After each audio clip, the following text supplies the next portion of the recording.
Makasih Kak. Ayo, kan pulang. Ya, kita jadi kantor kok. Emang kita kantor ya? Iya kan salah SP. Oh iya lupa. Oh iya sebelum di grup ya. Oh iya udah deh. Di sini ada keluar. Ya udah deh. Tolong nanti di tolong itu. Coba kalau udah di sini telepon ya. Kamu di sini aja kan kita kerjanya di sini aja. Kerkopnya di sini aja kan. Abis ini kelasnya kosong. Biar kita nggak pindah-pindah juga. Oh iya sih, wifi-nya juga lagi kenceng sih ini dong. Coba naik ini bisa nggak? Aku tanyain deh. HP ku mati, kamu aja tadi yang nanyain. Oh ya udah. HP ku mati, aku baru ingat. Ini Nis kemana ya? Lama banget. Tadi udah aku teleponin. Kayaknya tadi udah sampai bawah nggak sih? Kalau menurut aku sih dia udah sampai parkiran, udah sampai pakai helm, udah ready pulang. Oh itu Nis tuh. Aduh.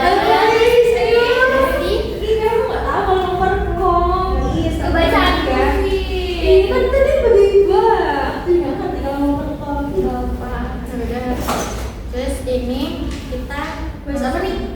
Ini loh, kita kan ada tugas yang makalah itu yang apa namanya? Panti asuhan anak-anak. Kita jadinya balik panti asuhan ya? Terus kita tinggal ini loh pembahasannya. Kemarin aku juga udah lihat laporan keuangannya, so aku udah cek juga. Oh gitu? Iya, tinggal bahas. Nah berarti udah pada berdua laptop kan nih? Nah, langsung kita bedah dulu aja kali ya laporan keuangannya. Yuk, mulai aja kali yuk. Ya cepet udah buka data. Kita kamu. Oh iya, aku yang nyatat ya. Oke. Tolong baca pimpin paragraf pertamanya soal karakter itu hukum yayasan. Berarti oke deh. Tuh paragraf pertama berarti kita tentang karakteristik hukum yayasannya ya. Tulis dulu ya, Fik. Untuk paragraf pertama itu Yayasan Panti Asuhan Ar-Rahman merupakan entitas berorientasi non-profit dengan Wait, ulang dulu. tadi sampai mana? Tadi dari awal dong yang karakteristik tadi apa tuh? Berarti pertama itu Yayasan Panti Asuhan Ar-Rahman merupakan entitas berorientasi non-profit dengan sifat utama non-ownership. Terus dalam kurung tidak memiliki kepemilikan saham. Kurung titik. Ya, terus pengaruhnya ke aku apa? Karena kan tadi dibilangnya dia nggak punya sahamnya. Karena kalau ada saham, jadi otomatis modal yang ada di neraca yang biasa kita lihat itu, kalau misalnya di panti asuhan itu diganti istilahnya, berubah jadi aset neto. Oh gitu, berarti kan ini ya kayak mereka itu kayak lembaga yang emang nggak punya kepemilikan resmi gitu, dan mereka nggak ini ya, berarti nggak apa namanya, kayak bukan lembaga yang fokus ke profit gitu dong ya berarti. Oh benar, terus pas aku lihat cara laporan keuangan dan juga kan aku sempat catat. Nah itu tuh laporan keuangan tuh benar-benar simple banget gitu loh. Jadi kayak cuman pakai kas basis yang umum gitu. Oh gitu, berarti kan yang yayasan kan juga ini ya, pemilihannya kan juga dipisah ya, maksudnya nggak pakai yang emang standar yang biasanya, nggak boleh dicampur dong berarti ya.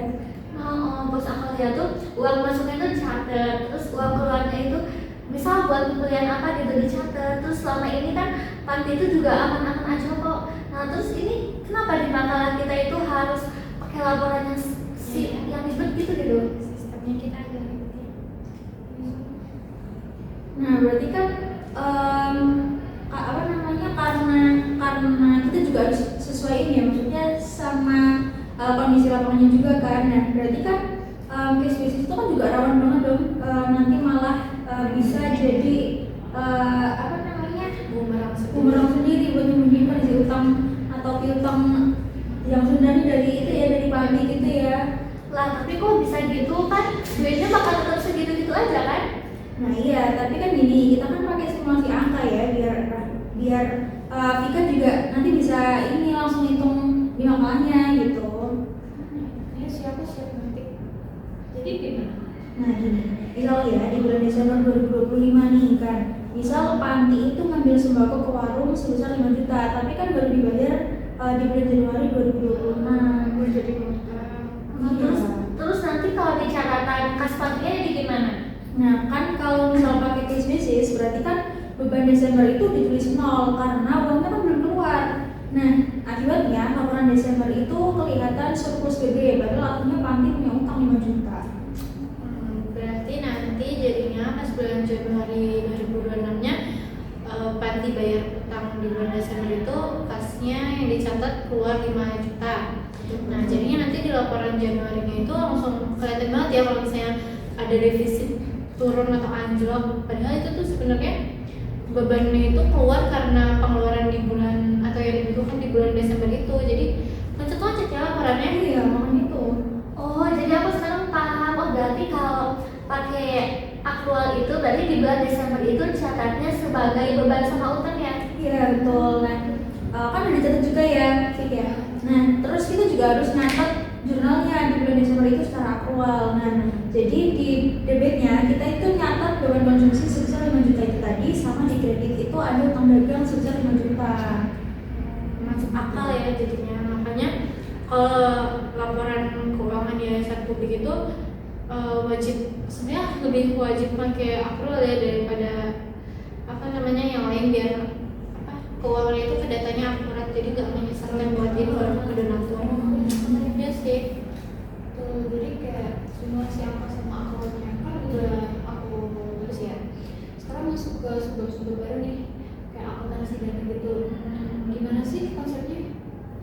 Kalau akuntansi dana itu jadi gini, dana yayasan itu kan nggak boleh digabung ya. Jadi dia itu cuman jadi satu apa ya, satu kantong recek, enggak dong, satu kantong kas. Satu jadi satu catatan. Iya, jadi ada satu kas besar aja.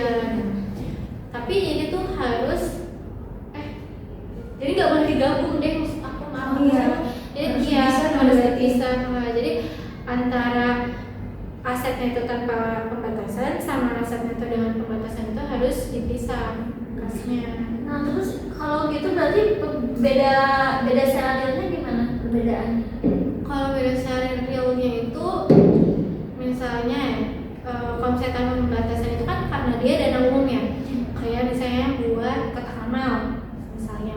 Nah itu tuh bebas mau dipakai buat apa aja, karena kalau dengan pembatasan berarti bisa jadi berarti uang yang ada di situ itu tuh nyangkut sama donatur yang ngasih sumbangan atau bantuan ke panti.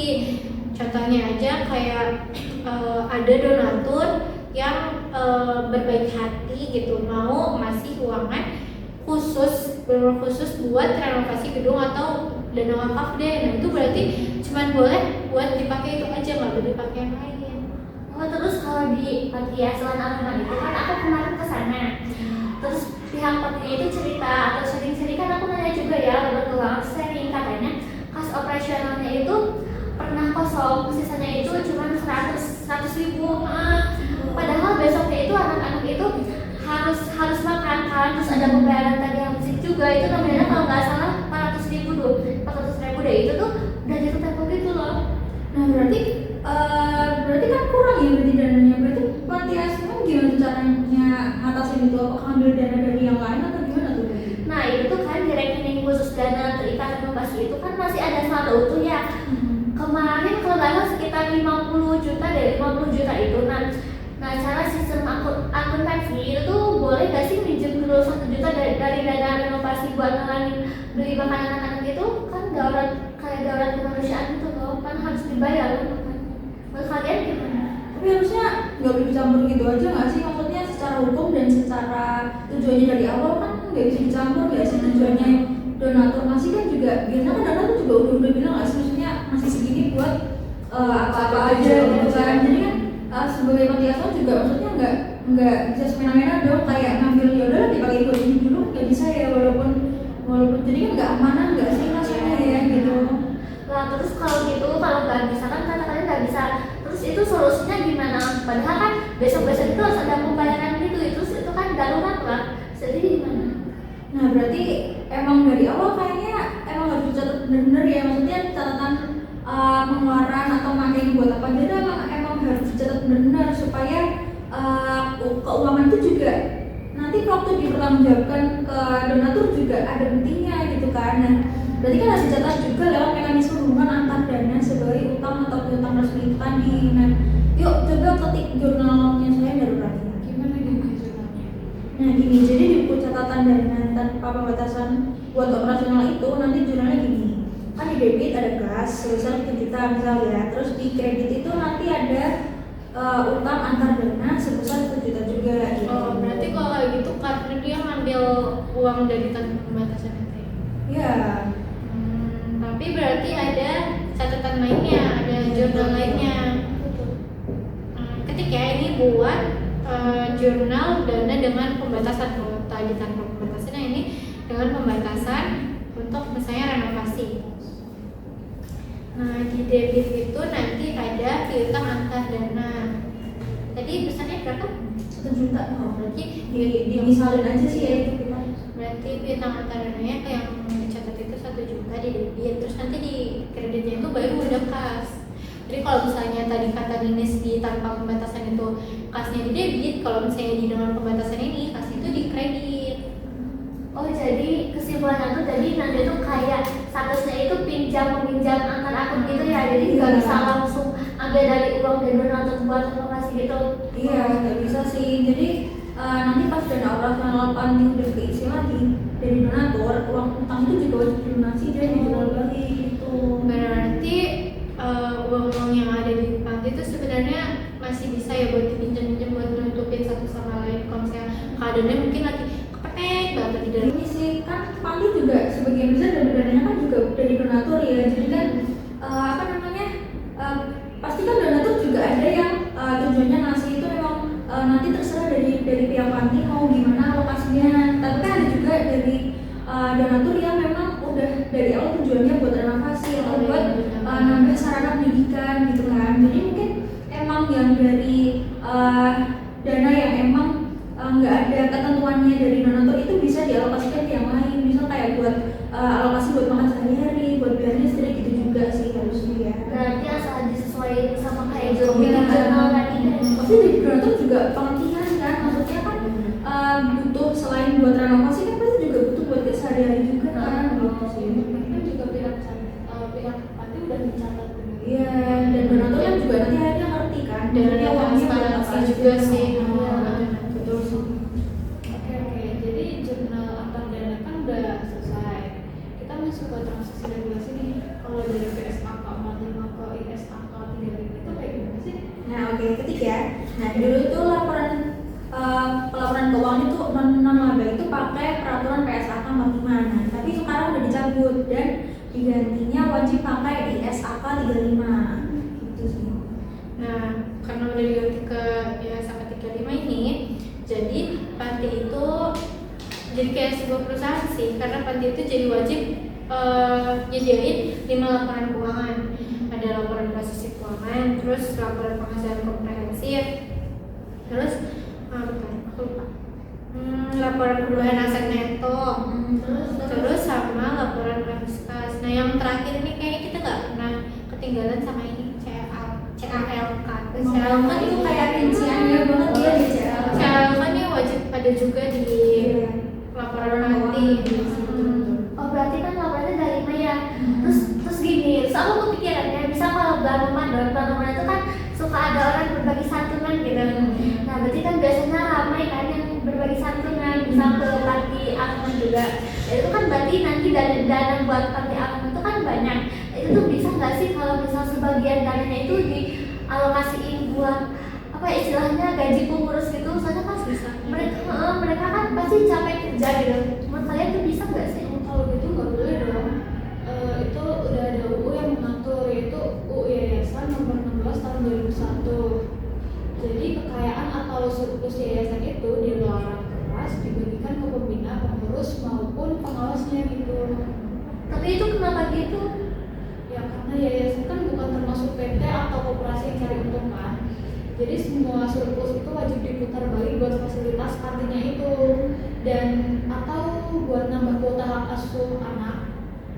Jadi kalau dilamar itu bisa kemudian aja dong. Berarti astagfirullah, berarti berat banget ya perjalanannya. Terus kalau soal AC itu gimana. Terus kan aku kemarin di laporan keuangan tuh lihat di apa ya, lihat ada mobil ambulan, kalau nggak salah mobil ambulan nanti itu harganya tuh 200 juta ya, 200 juta, dan itu tuh nggak pernah disusupi nilainya. Belum begitu. Harusnya wah parah sih. Harusnya kan tetap ini ya, ini tetap disusutin dong. Maksudnya kan Pati juga tetap apa namanya, tetap harus mencatat ya. Kan tetap mobil, namanya mobil kan pasti setiap tahun juga pasti dipakai terus, pasti bakalan fungsinya atau nilainya kan pasti bakalan berkurang dong ya. Nah Pati itu juga tetap wajib menghitung beban penyusutan hasil tetapnya itu. Nah kita pakai simulasi yang lagi, yuk dikit lagi yuk. Gimana sih? Nah bisa gini, kan tadi harga perolehan mobil ambulan itu 200 juta kan. Nah misalnya estimasi masa manfaat si mobil ambulan itu misal 10 tahun. Nah kita coba pakai metode garis lurus tanpa ada sisa. Oke, jadi berarti perhitungannya itu beban penyusutan sama dengan berarti harga perolehannya 200 juta, terus dibagi sama masa manfaatnya 10 tahun. Jadi penyusutan setiap tahunnya itu ada 20 juta. Jadi nilai mesin, nilai mobilnya itu setiap tahunnya berkurang ya kurang lebih 20 juta. Iya sih. Nah berarti kan habis kita hitung besar penyusutannya, kita juga harus hitung juga jurnalnya kan, biar nanti bisa dicatat di laporan keuangan tuh gimana sih gitu. Nah yang pertama tulis yuk di debit kita punya ditulis beban penyusutan kendaraan sebesar 20 juta ya tadi ya. Ya. Terus di bagian kredit kita nulis juga akumulasi penyusutan kendaraan sebesar 20 juta juga gitu. Tapi kalau kayak tadi dicatat, nanti kan perusahaan, maksudnya panti asuhan ini kayak apa ya, rugi atau defisit, ada pengeluaran gitu kan, padahal kan nyatanya nggak ada uang kas keluar. Itu tuh gimana akibat dari beban penyusutan dicatat gitu? Nah betul kan, emang beban non kas ya, tapi gunanya buat ngasih tahu juga ke donatur kalau nilai ekonomis mobil itu kan makin lama makin turun ya. Jadi tiap panti itu harus siap-siap punya info dana cadangan kalau nanti mobilnya rusak total 10 tahun lagi gitu misal. Benar, jadi terus yang harus perlu diingat satu lagi ya kan, kalau misalnya soal sumbangan barang gitu kan, misalnya ada donatur yang ngasih bantuan beras atau minyak, terus mie instan, pokoknya makanan yang buat anak-anak panti. Nah jadi panti itu mereka tuh yang aku lihat, mereka tuh cuman nyatet di buku biasa gitu loh, jadi cuman dia nyatetnya di tanggal berapa ada bantuan beras berapa misalnya, terus dari siapa, udah gitu doang. Terus nanti baru dia di-upload ke web atau mana yang bisa kita lihat. Tapi emangnya berarti harus dimasukkan ke laporan keuangan juga? Bagus banget dong, kan judulnya aja kan kita sebagai akuntan itu harus transparansi. Iya. Kalau misalnya kayak gitu doang kan berarti nggak apa ya, kayak nggak ada Nggak transparansi transparansi gitu loh. gitu. Jadi kita tuh sebenarnya harusnya panti tuh, karena misalnya kita nerima berasnya berapa ya, misalnya 5 karung deh, 5 karung. Kalau misalnya kita kira-kira sama harga yang beras yang di pasaran sekarang, misalnya 5 karung itu harganya 750, jadi harus ditaksir tuh 750 itu. Oke, berarti ini nyatetnya 750 ya. Terus jurnal pas penerimanya gimana? Nah pas nerima ini nanti ada di debit itu persediaan Pelan-pelan ya Bu, pelan-pelan ya. persediaan logistik panti 750.000. Nah, nanti di kreditnya itu ada pendapatan, sumbangan tanpa pembatasan. Tanpa pembatasan itu berarti yang tadi ya, maksudnya bisa dialokasiin kemana aja gitu ya, maksudnya nggak Bukan yang buat khusus satu. Oh iya sih. Itu berapa tuh yang tadi yang 750 sama ya? Sama. Nah terus habis itu ada apa lagi nggak? Oh ada lagi ya. Nah terus ini kan setelah dicatat ya, setelah panti itu menerima donasi kejadian dari beras misalkan, terus habis itu kan sewaktu-waktu kan pasti berarti itu bakal dipakai dong buat makan sehari-hari gitu kan. Nah berarti kan buat nanti kan karena karena berasnya dipakai kan nanti juga persediaannya berkurang, ya kan harus disesuaikan lagi. Nah itu misalnya jurnalnya. Yang pertama itu berarti ada beban konsumsi anak asuh, nanti 750.000 ya. Nah itu di debit.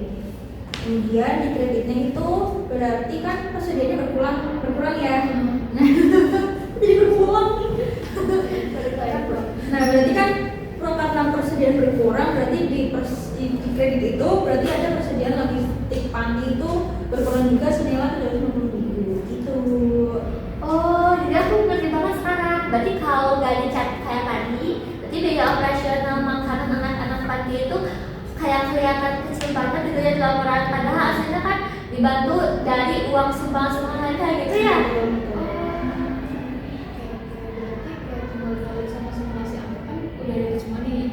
Kesimpulannya berarti panti Al-Rahman ini harus pindah ke basis aktual. Terus kayak misalnya dana terikat, terus pakai format ISAK 35 itu penyusutan aset sama tertib nyatet sumbangan barangnya. Nah, terus laporannya kan dipublish di Mading atau website panti buat transparansi ya. Nah betul banget. Jadi kan panti kan juga butuh pertanggungjawaban ya, maksudnya perlu catatan gitu juga kan, perlu mencatat juga dari metode aktual, karena metode aktual kan lebih ini ya sesuai realisasi ya, supaya dana dari donatur itu juga akhirnya juga bisa tercatat dengan rapi, bisa sesuai alokasinya gitu kan. Jadi kan dari panti juga kalau misalnya ada keperluan buat ngecek dana kan juga biar bisa lebih gampang kan. Kalau misalnya mau lihat, misal di tanggal ini kita habis ngapain aja sih, habis beli apa aja sih, kalau misal uangnya sudah berkurang segini banyak buat apa aja sih gitu kan, berarti kan emang harus lihat data yang kemarin gitu kan. Nah, itu kan pentingnya harus dicatatan gitu ya, harus sesuai dengan kejadiannya gitu kan, sesuai transaksi saat itu. Makanya pakai aktual itu bisa lebih baik ya, bisa lebih rinci gitu ya buat transaksi tiap harinya gitu sih ya. Lagi pula karena ini panti ya, mereka tuh ngelolanya tuh uang masyarakat yang ngasih bantuan, jadi mereka pasti harus punya pertanggungjawaban atas mereka tuh pakai uang dari bantuan tuh buat pakai apa aja. Jadi kita sebagai misalnya ada yang jadi donatur pun bakal bisa ngeliat perubahannya nggak sih. Misalnya donatur ngasih uang makan, berarti kan anak-anak yang di pantinya bisa kelihatan mungkin makannya jadi lebih banyak, mungkin tubuhnya jadi lebih segar gitu. Kan donatur juga pasti lebih ini nggak sih, lebih pengen kayak dana yang mereka kasih tuh bisa lebih bermanfaat, benar-benar tepat sasaran atau enggak, benar-benar bisa dipakai sesuai manfaatnya atau enggak gitu. Pasti juga donatur juga pengennya membahagiakan anak-anak di panti juga kan gitu loh. Jadi kita bisa ngeliat juga pengelolaan kan kayak gimana dari panti. Kalau misal ternyata emang pengelolaannya buruk kan juga jadi donatur kan juga bisa bantu kan, pasti bantu bisa mengubah pengelolaannya atau gimana gitu kan. Malah bisa jadi kayak kalau misalnya itu tuh ada yang misalnya udah tahu nih kalau pengelolaan keuangan itu jelek, jadi itu gak ada lagi yang mau donatur ke donasi ke sana anaknya ya gitu loh. Berarti itu lah penting banget. pentingnya pencatatan. Maksudnya kayak dari rumah sederhana, dari lembaga sederhana kan juga iya, jadi kan nggak ngerti ya namanya manusia kan, kalau ada kesempatan pasti ada gitu kan. Kan kasihan ya, maksudnya dengan anak-anak yang memang seharusnya dapat kasih sayang, dapat emang tetap bisa hidup dengan layak gitu kan, emang harusnya yang seperti itu kan juga bisa mereka dapetin kan. Tapi kan kalau misalnya emang karena dari pengelolanya yang kalau emang mereka yang jahat gitu kan kayak kasihan ya anak-anaknya gitu sih, kasihan banget. Ya udah yuk, ini kita udah Berapa lama ini kita udah yang setengah jam selesai? guys, kita kerekam ya. Udah Fik langsung di save dong. Ya, nanti biar kok sama laporannya apa aja yang penting. Oke. Ntar paling juga kalau ada tambahan revisi gitu ntar aja lah ya. Gampang lah ya. Udah jam berapa itu kita? Iya. Iya kan, iya lah. Nggak apa deh. Ya udah yuk. Biar cepet-cepet bisa dikumpulin nih, aduh tugas Iya. banget. Kamu mau tidur guys, kamu ada Iya, namanya kita tidur. mulai aja tugasnya. Sebentar lagi, pagi. Udahlah. Tapi yang penting kita kerjain dikit-dikit lah ya. Dan cepet selesai, terus tidak nyenyak, makan enak tanpa Iya, biar nggak tipes Iya, dong. biar nggak begadang mulu ngerjain